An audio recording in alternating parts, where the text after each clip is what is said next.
Good evening kalights. For today's video kalights, magte-testing tayo ng soldering iron gamit si power station natin na maliit, 18Ah battery, and then 300 watts power inverter, modified sine wave. So yung battery natin ay 12.2, naglalaro sa 12.2 pababa.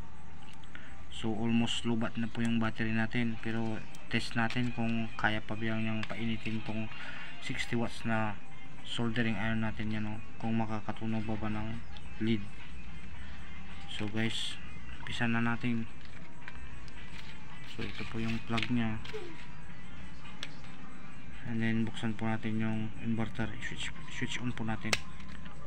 Yan, narinig niyo po ng inverter, yung blower nya. So isaksak na natin yung soldering iron yan.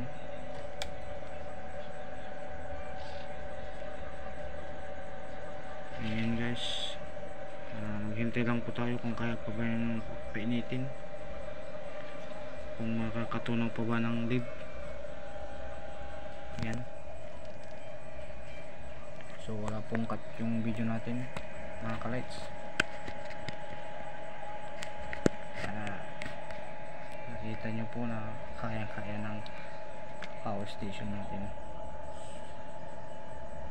So yan mga kalights, yung soldering iron natin yan. So ngayon kalights, test na natin kalights kung nakakatunaw na ba ng lead. Yan, ito po yung ito po yung lead. So yan guys, tunaw na tunaw yung lead. Yan guys, yan mga kalights, kayang kaya niya kalights yung paandarin yung soldering iron natin gamit si power station natin na maliit yan, 300 watts yung inverter nya. Yan, kayang kaya niya kalights. Yan nakikita nyo naman, tunaw na tunaw yung lead. Yan yan yan kalights, tunaw na tunaw. So kayang kaya niya yung soldering iron natin na 60 watts, sisiw sa kanya kalights. Yan